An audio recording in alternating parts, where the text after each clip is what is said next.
Hello, my fellow speakers. This is Brian, the speaker for the dead, coming to you again today from home. And just wanted to make a quick video. Been wanting to do one on this for a while. The fervor has kind of died down since, but I still wanted to put my 2 cents out there because, I made a video before, but I didn't feel like it really covered the essence of what I wanted to do.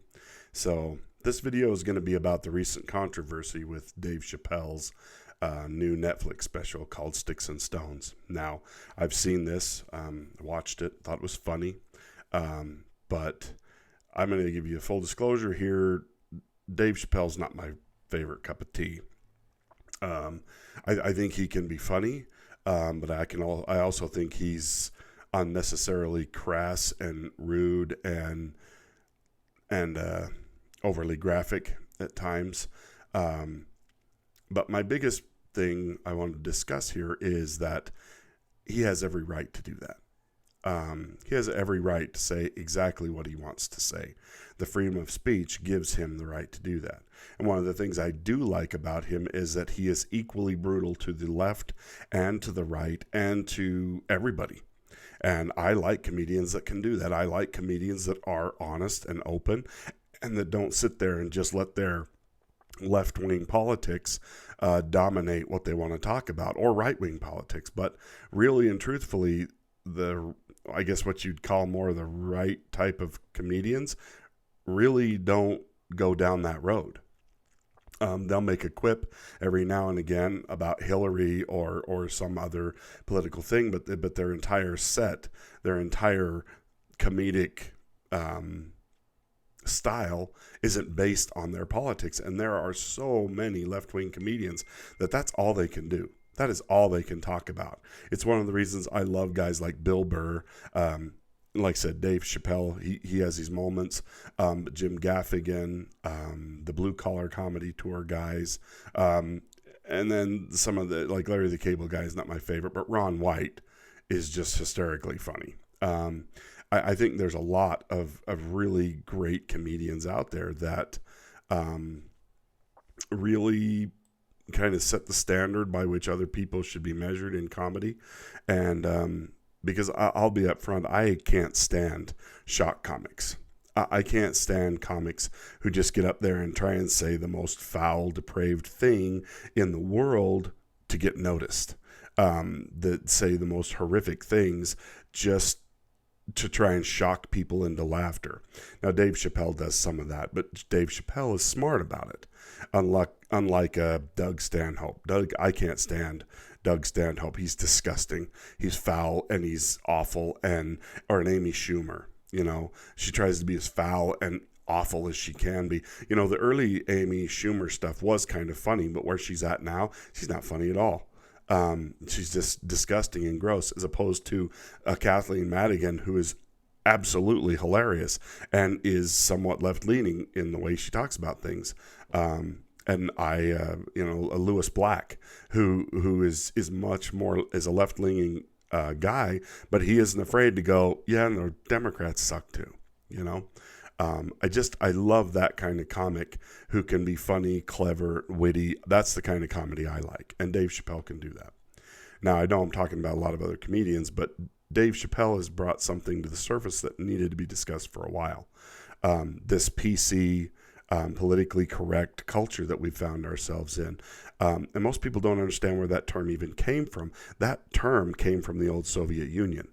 The term political correctness meant that you spoke in line with the political party wanted you to, which at the time was the communists. And if you didn't speak the way the communists wanted, well, then you were against the party. And if you were against the party, well, your life got real bad real quick.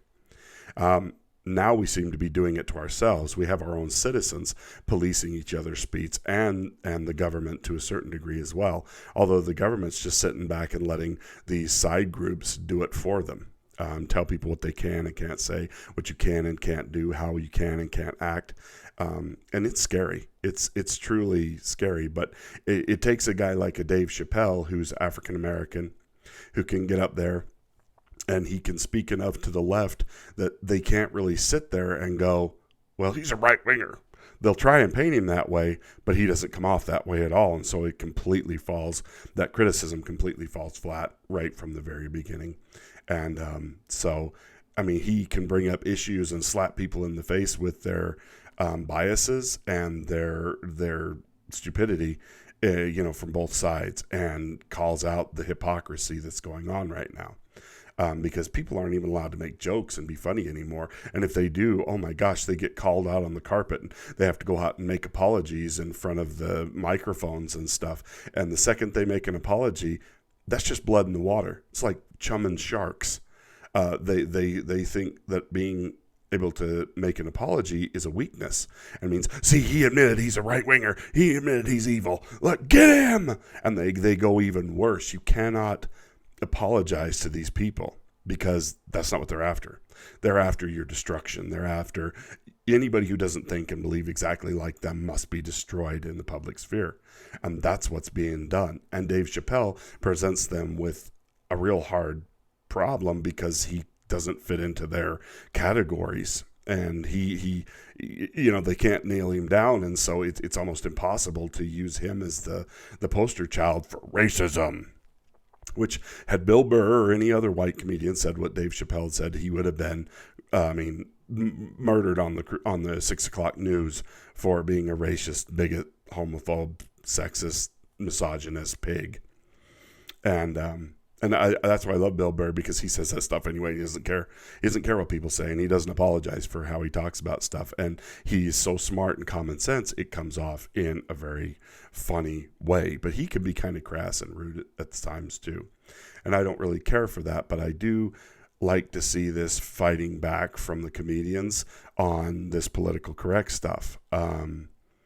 I think that it is a good sign that the people who need to be fighting against this stuff are starting to take notice that if they silence everybody that the left disagrees with, they're who they're coming after next.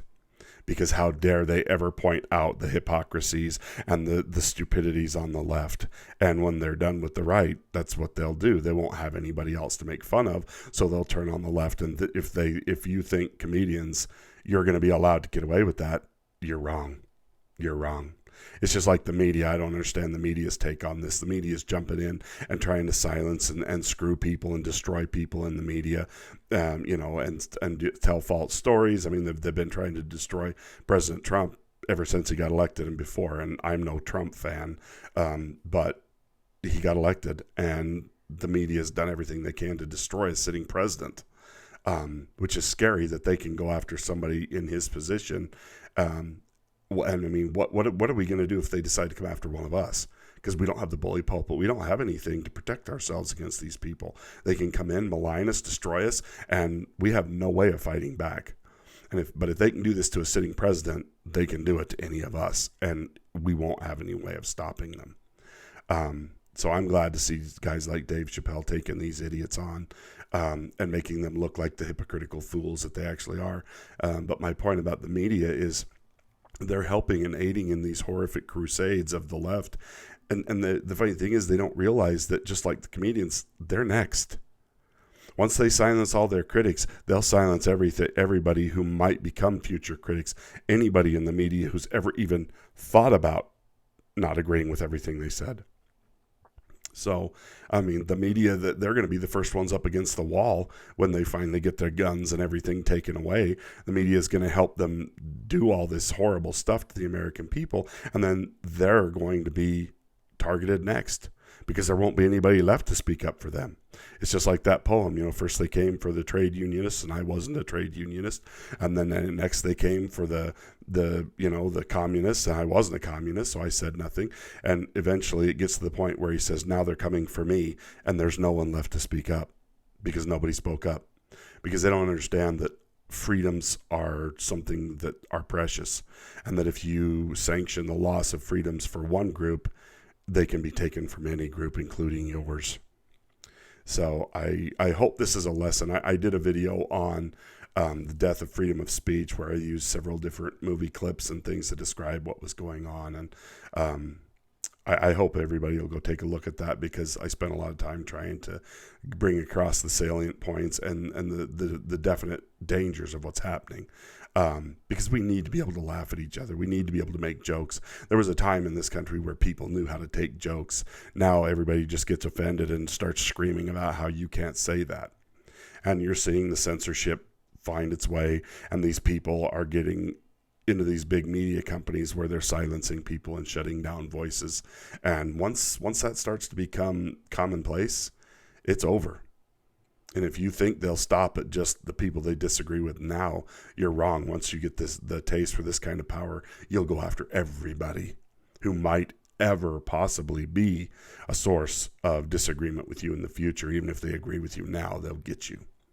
So I hope that you guys will go watch that special, not because I love it or I think it's particularly great, but I think it's interesting to see the fervor that's going on. I'm not a fan of Netflix either, because they're some of the worst at this political correct stuff. They've got Obamaites on their board. They gave millions of dollars to Barack Obama after he wasn't president anymore. And I just...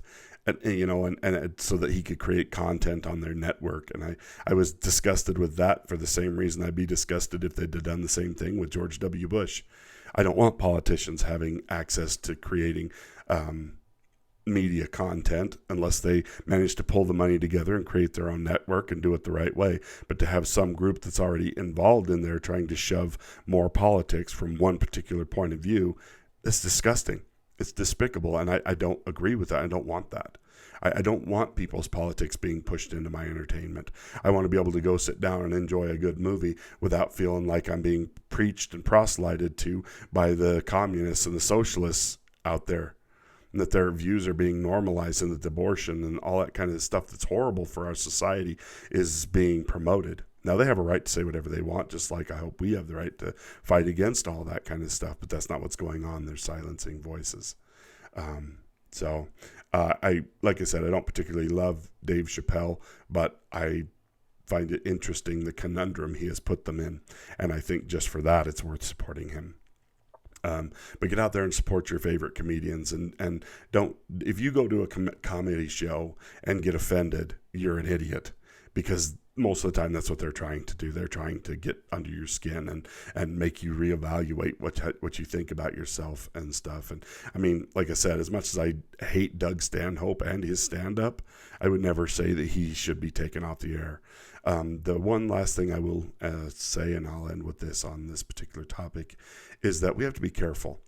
The freedom of speech comes with responsibility. All freedoms do. And it scares me that freedom seems to only be talked about as being valuable or important when it's being pushed to its most extreme and destructive point. Freedom of speech is about respecting, about knowing where the line is and knowing when to stop. Not because somebody else has set some standard, but because you're a decent enough person to know when you've crossed a line. It's about having that freedom to realize that there is a line, and that you shouldn't just walk over it because, freedom. And I wish that was being taught more, that freedom is only free because we cherish it and realize the importance it plays in our life. It's not meant to be taken to an extreme, to hurt people, destroy people, run over other people's rights and feelings. So I hope that when you think about freedom of speech, you think of it that way, that although you have all the freedom in the world, you also have the responsibility to stop short of trotting on other people, because otherwise they can do the same thing to you. And that respect is all that separates us. I hope you like this video. I hope you appreciate what's been said. And I encourage you to go watch Dave Chappelle's show and other comedians and support them, because they're what help make our communities and our lives better. And especially in these days and age, we really need to be able to laugh. So I hope you get out there, have yourselves a great day, like, subscribe, and share, and we will talk to you next time. Bye now.